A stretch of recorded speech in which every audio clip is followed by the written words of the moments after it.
புது புது ட்ரெண்டிங் வீடியோக்களை பார்க்க நம்ம தமிழ் ட்ரெண்ட் சேனலை சப்ஸ்கிரைப் பண்ணிக்கோங்க. மறக்காம பக்கத்தில் இருக்கிற பெல் பட்டனை டச் பண்ணி ஆல் அப்படின்ற ஆப்ஷன் வரும், அதை அழுத்திக்கோங்க. அப்போதான் நம்ம போடுற புது புது வீடியோக்கள் உங்களுக்கு வந்து கொண்டே இருக்கும். திருச்செந்தூர் முருகன் கோவிலில் வளர்க்கப்பட்டு வந்த கிட்டத்தட்ட 18 ஆண்டுகளாக வளர்க்கப்பட்டு வந்த தெய்வானை என்ற பெண் யானையால இருவர் காலமான சம்பவம் ஒட்டுமொத்த தமிழக மக்களையும் அதிர்வுக்குள்ளாக்கி இருக்கக்கூடிய நிலையில அன்று என்ன நடந்தது, அதாவது நவம்பர் 18ஆம் தேதி அன்று பிற்பகல் 3:30 மணிக்கு என்ன நடந்தது, அவங்கள அந்த யானை தாக்க காரணம் என்ன அப்படின்னுட்டு இதுவரை வெளிவராத பல அதிர்ச்சியான உண்மைகள் வெளியாகி இருக்கின்றது. மிக முக்கியமாக வனத்துறை அமைச்சராக தற்போது இருக்கக்கூடிய பொன்முடி அவர்கள் சொல்லி இருக்கக்கூடிய தகவல் பெரும் பரபரப்பை ஏற்படுத்தி இருக்கின்றது. அன்று அந்த 2 பேரும் என்ன செய்தாங்க, 3:30 மணிக்கு சரியாக என்ன நடந்தது அப்படின்ட்டு இந்த வீடியோவில் நாம தெளிவா துல்லியமா பார்க்க போறோம். கடைசி வர பாருங்க, எல்லாமே உங்களுக்கு சிறப்பா புரியும். அதுக்கு முன்னாடி தெய்வானை யானை தாக்கி காலமான சிசுபாலன் மற்றும் உதயகுமார் இந்த 2 பேரின் ஆன்மா சாந்தி அடையணும் அப்படின்ட்டு நினைக்கிறவங்க இந்த வீடியோவை மறக்காம லைக் பண்ணுங்க. சரி, வாங்க வீடியோக்குள்ளார போலாம். திருச்செந்தூர் சுப்பிரமணிய சுவாமி கோவில்ல தெய்வானை என்று சொல்லக்கூடிய பெண் யானை பார்த்தீங்கன்னா வளர்க்கப்பட்டு வருகின்றது. இந்த யானைக்கு தற்போது 24 வயதாகின்றது. இந்த தெய்வானை யானை இயல்பாகவே ஆக்ரோஷ குணம் கொண்டதா, இந்த யானைக்கு மதம் பிடிக்குமா அப்படின்லாம் கேட்டீங்கன்னா நிச்சயமாக அப்படி இல்லைன்னு தான் செய்திகள் சொல்லப்படுகின்றது. அதாவது விவரம் அறிந்தவர்கள் சொல்லியிருக்காங்க. இயல்பாகவே குஷியான யானையாகத்தான் இந்த யானை இருந்திருக்கின்றது. இந்த தெய்வானை யானையை 3 பாகன்கள் பராமரித்து வந்திருக்காங்க. ராதாகிருஷ்ணன், உதயகுமார், செந்தில்குமார். இதில் உதயகுமாரும் செந்தில்குமாரும் சொந்த அண்ணன் தம்பிகள். இப்படியாப்பட்ட ஒரு சூழ்நிலையில தான் பார்த்தீங்கன்னா கடந்த நவம்பர் மாதம் 18ஆம் தேதி சரியாக பிற்பகல் 3:30 மணிக்கு இந்த மோசமான சம்பவம் நடந்தேறி இருக்கின்றது.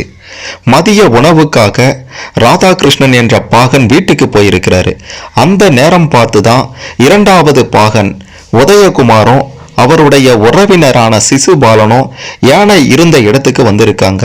இந்த சிசுபாலன் முன்னாள் இராணுவ வீரர் என்பது குறிப்பிட வேண்டிய விஷயம். இந்த சிசுபாலனினுடைய தந்தையும் பார்த்தீங்கன்னா ஏற்கனவே இந்த திருச்செந்தூர் கோவிலேயே இந்த தெய்வானை யானைக்கு பாகனாக இருந்தவர் என்பது குறிப்பிட வேண்டிய விஷயம். இப்படியாப்பட்ட ஒரு சூழ்நிலையில தான் பார்த்தீங்கன்னா இந்த சிசுபாலன் அன்று தன்னுடைய உறவினர் உதயகுமார் பாகனுடன் சேர்ந்து யானையை பார்ப்பதற்காக வந்திருக்கிறார். யானையை பார்ப்பதோடு சென்றிருந்தால் இவர்களுக்கு அந்த மோசமான நிலை ஏற்பட்டிருக்காது. இவங்க 2 பேரும் என்ன செய்தாங்க, அந்த யானைக்கு சும்மா இருந்த யானை ஏன் கோபமானது அப்படின்றத பார்க்கறதுக்கு முன்னாடி இந்த யானையை பற்றி தற்போது வனத்துறை அமைச்சராக இருக்கக்கூடிய பொன்முடி அவர்கள் என்ன சொல்லியிருக்கிறார்னா, இந்த தெய்வானை யானை அசாமிலிருந்து வந்தது அப்படின்றது உங்கள பலருக்குமே தெரியும் அப்படின்ற மாதிரி சொன்ன அவர் அந்த மாதிரியான ஒரு சூழ்நிலை, அதாவது காட்டில் வளர்ந்த நிலையில்தான் அந்த யானையினுடைய குணாதிசயங்கள் எல்லாம் இருந்திருக்கின்றது. அதை பாதுகாக்க வேண்டிய பொறுப்பு நிச்சயம் வனத்துறையிடம் இருக்கின்றது. அந்த மாதிரியான நடவடிக்கைகளை வருங்காலத்துல எடுப்போம் அப்படின்ட்டு சொன்னதோட மட்டுமல்லாம சில நேரங்கள்ல முறையாக யானைகளை பராமரிக்கல அப்படின்னா இது மாதிரியான மோசமான சம்பவங்கள் ஏற்படும் அப்படின்ற மாதிரியும் மிக முக்கியமாக பொன்முடி அவர்கள் சொல்லியிருந்த ஒரு விஷயம்தான் பெரும் பரபரப்பையே ஏற்படுத்தி இருக்கின்றது. அது என்னது அப்படின்ட்டு கேட்டீங்கன்னா, இந்த திருச்செந்தூர் தெய்வானை யானையை வனத்துறை அனுமதி இல்லாமல் தான் அந்த கோவில்ல வைத்திருந்திருக்காங்க. கோவிலில் யானைகளை சில நேரங்கள்ல அறநிலையத்துறை அதிகாரிகள் முறையாக பராமரிக்காததால தான் இது போன்ற சம்பவங்கள் நிகழ்கின்றது அப்படின்ற மாதிரியும் சொல்லியிருக்கிறாரு. மிக முக்கியமாக அமைச்சர் பொன்முடி அவர்கள் சொன்ன விஷயத்துல வனத்துறை அதிகாரிகள் அனுமதி இல்லாமல் தான் இந்த யானை திருச்செந்தூர் கோவில்ல வளர்க்கப்பட்டு வந்திருக்கின்றது. இது மிகப்பெரிய தவறு அப்படின்ற மாதிரி விஷயம் தெரிந்தவர்கள் சொல்லிட்டு இருக்காங்க. ஏன்னா அது மிக பெரும் அளவுல சேதத்தை ஏற்படுத்தும். அந்த யானைக்கு எப்போ என்ன நடக்கும், எப்போ கோபப்படும் அப்படின்றதெல்லாம் கணிக்கவே முடியாது.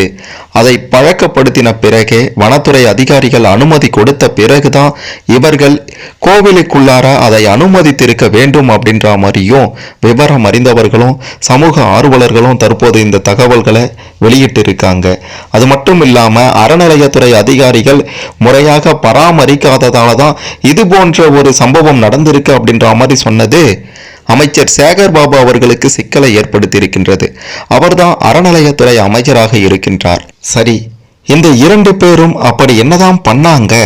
அந்த யானை இருக்கக்கூடிய இடத்திற்கு சென்ற 2 பேருமே பார்த்தீங்கன்னா யானையை சுற்றி சுற்றி வந்திருக்காங்க. குறிப்பாக உதவி பாகன் உதயகுமாரினுடைய அந்த உறவினர் முன்னாள் இராணுவ வீரர் சிசுபாலன் பார்த்தீங்கன்னா யானையின் துதிக்கையில முத்தமிட்டபடி செல்ஃபி எடுத்திருக்கிறாரு. இதுதான் யானை மிரண்டு போக மிக முக்கிய காரணமாக இருக்கின்றது. இது மட்டும் காரணம் அல்ல, இந்த யானைக்கு கோபமாக இன்னும் சில அதிர்ச்சியான காரணங்களும் இருக்கின்றது. இந்த மோசமான சம்பவத்திற்கு பிறகு பார்த்தீங்கன்னா தன்னுடைய பாகன் உதயகுமாரை அடையாளம் கண்டு கொண்ட தெய்வான யானை துதி கையால தடவி கொடுத்து அவரை எழுப்பி விடவும் முயன்று இருக்கின்றது. தலைமை பாகன் யானையை சமாதானப்படுத்தினாலும் இயல்பு நிலைக்கு யானை வரவே இல்லை. முகம் முழுவதும் சோகத்துடனேயே இருந்திருக்கின்றது. நீண்ட நேரமாக சாப்பிடாமலும் இருந்திருக்கின்றது. அதன் பிறகு ஓரளவுக்கு சாப்பிட்டது அப்படின்ற மாதிரியும் வழக்கமாக கொடுக்கப்படும் ஆரஞ்சு பழம், மாதுளை உள்ளிட்ட பழங்கள் தரப்பட்டிருக்கின்றது. பாகன் ராதாகிருஷ்ணன் அவர்கள் ஆரஞ்சு பழத்தின் தோலை உரித்து கொடுக்கவும் யானை அதனை மட்டும் சாப்பிட்டிருக்கின்றது. இப்போதைக்கு அமைதியாக தெய்வானை யானை இருக்கின்றது. ஆனால் அதனுடைய பழைய உற்சாகம் இன்னும் அதனிடம் காணப்படலையா, சோகம் மாறாமல் தான் இருக்கின்றதா. இருந்தாலும் பக்தர்கள் யாரும் யானையின் அருகே செல்லாத வகையில போலீசார் பாதுகாப்பு பணிகளை ஈடுபட்டிருக்காங்க. கிட்டத்தட்ட இன்னும் ஒரு 5 நாட்களுக்கு இதே நிலை தொடரும் அப்படின்ற மாதிரியும் செய்திகள் வெளியாகி இருக்கின்றது. இந்த தெய்வான யானை குறித்து பல அதிர்ச்சியான தகவல்கள், அது கோபமாக காரணம் என்ன, தாக்க காரணம் என்ன அப்படின்ற பல உண்மைகளும் வெளியாகி இருக்கின்றது. புதிதாக ஒருவர் தன்னை தொடுவது பிடிக்காததால தான் தெய்வான யானை இந்த மாதிரியான ஒரு நிலைக்கு ஆளானது. இதே தெய்வான யானை கடந்த வருடம் தோல் நோயால பாதிப்படைந்திருக்கின்றது. துதிக்கை, கால்கள், முதுகு, வால் ஆகிய பகுதிகளில் மறு மற்றும் பூஞ்சைகள் சூழ்ந்து விட்டது. இதனால தெய்வான யானை அப்போது மிகவும் சோகமாகவும் மன அழுத்தத்துடனும் காணப்பட்டது என்று செய்திகளும் வெளியாகியிருந்தது என்பதும் குறிப்பிட வேண்டிய விஷயம். அதன் பிறகு மருத்துவ வல்லுநர் குழு தெய்வான யானையை பரிசோதித்து சிகிச்சையும் கொடுத்திருக்காங்க. தோல் தொற்று ஏற்பட்ட இடங்கள்ல தொற்று கூறுகளின் மாதிரி சேகரிக்கப்பட்டு மருத்துவ ஆய்வுக்கும் அனுப்பி வைக்கப்பட்டது. பொதுவாகவே யானைகள் பார்த்தீங்கன்னா இயற்கை உணவுகளை மட்டுமே உண்டு வாழக்கூடியது. இந்த யானைக்கு, அதாவது தெய்வான யானைக்கு பக்தர்கள் காய்கறிகள், பழங்கள் மற்றும் உணவுப் பொருட்களை நேரடியாக வழங்குறாங்க. இதெல்லாம் அதற்கு பாதிப்பை கொடுக்கும் அப்படின்ற மாதிரியும், இந்த யானையை ஒரு கூண்டில் அடைத்து வைத்திருப்பது அதற்கு பெரிய மன அழுத்தத்தை கொடுப்பதாகவும் சொல்லப்படுகின்றது. இந்த யானையால இதற்கு முன்னாடி சில மோசமான சம்பவங்கள் நடந்திருக்கின்றது. இது முதல் முறை அல்ல.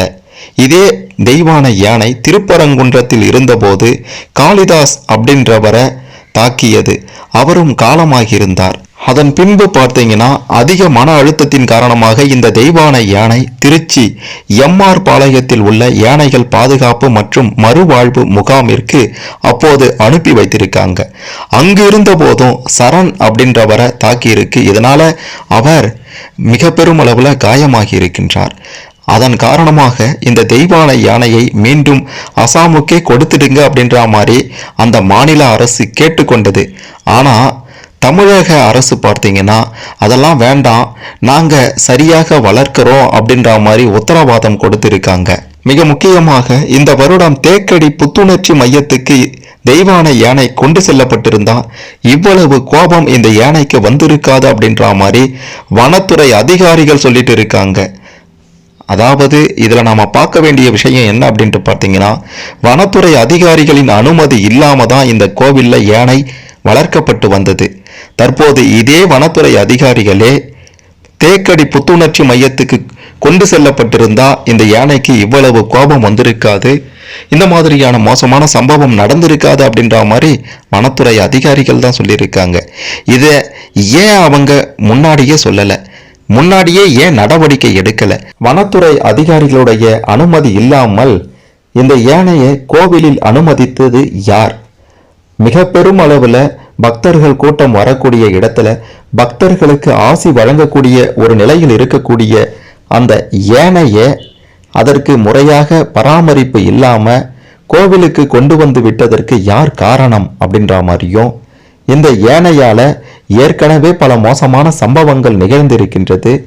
இப்படி நிகழ்ந்திருந்தும் கூட அதையெல்லாம் பொருட்படுத்தாம அதற்கு முறையாக பயிற்சி கொடுக்காம, முறையாக பயிற்சி கொடுத்திருக்காங்களோ இல்லையோ, வனத்துறையினுடைய அனுமதி இல்லாம எதற்காக கோவிலுக்குள்ளார அதை அனுமதித்து இருக்க வேண்டும் அப்படின்ற மாதிரி பலரும் ஆக்ரோஷத்தோட இந்த சம்பவம் நடந்த பிறகு கேள்வி எழுப்பி கொண்டிருக்காங்க. ஒரு பக்கம் பார்த்தீங்கன்னா பாகனை தவிர புது நபர் தொட்டா யானைக்கு பிடிக்காது, அது ஒரு காரணம் யானை தாக்கினதுக்கு அப்படின்ட்டு சொல்லப்படுகின்றது.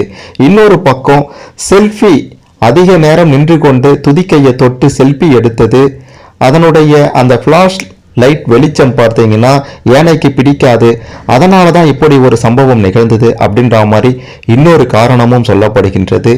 இன்னொரு பக்கம் பார்த்தீங்கன்னா இது காட்டு யானை, எந்த நேரத்தில் அதுக்கு என்ன நடக்கும், எப்போ கோபமாகும், முறையாக பராமரிக்கலனா இப்படி கோபம் வரதான் செய்யும் அப்படின்ற மாதிரி அமைச்சர் பொன்முடி அவர்களே சொல்லியிருக்கிறாரு. இந்த தெய்வானை யானை கோபமானது எதனால், அந்த 2 பேரும் என்ன பண்ணாங்க, அவங்களுக்கு இந்த நிலை ஏற்பட காரணம் என்ன, அனுமதி இல்லாமல், வனத்துறை அனுமதி இல்லாமல் இந்த கோவில்ல யானை வளர்க்கப்பட்டு வந்தது அப்படின்ற மாதிரி அமைச்சர் சொன்ன இந்த விஷயங்கள் எல்லாம் பற்றி நீங்க என்ன நினைக்கிறீங்க? உங்களுடைய கருத்துக்களை மறக்காம கமெண்ட்ல பதிவு செய்யுங்க. மறக்காம இந்த வீடியோவை லைக் பண்ணுங்க, ஷேர் பண்ணுங்க. திருச்செந்தூர் கோவில்ல அந்த தெய்வானை யானை வனத்துறை அதிகாரிகளுடைய அனுமதி பெறாம அங்க வளர்க்கப்பட்டு வந்ததை பற்றியும், அதனாலதான் இந்த சம்பவம் நிகழ்ந்தது அப்படின்றத பற்றியும், அறநிலையத்துறை அதிகாரிகள் சரியாக பராமரிக்கலனா இந்த மாதிரியான மோசமான சம்பவங்கள் நிச்சயம் நிகழும் அப்படின்ற மாதிரி அமைச்சர் பொன்முடி அவர்கள் சொன்னதை பற்றியும், திருச்செந்தூர் யானை தாக்கிய விவகாரம் பற்றி இதுவரை பலரும் அறியாத பல உண்மைகளை பற்றி தெரிந்து கொள்ள இந்த பதிவு நிச்சயம் உதவும்.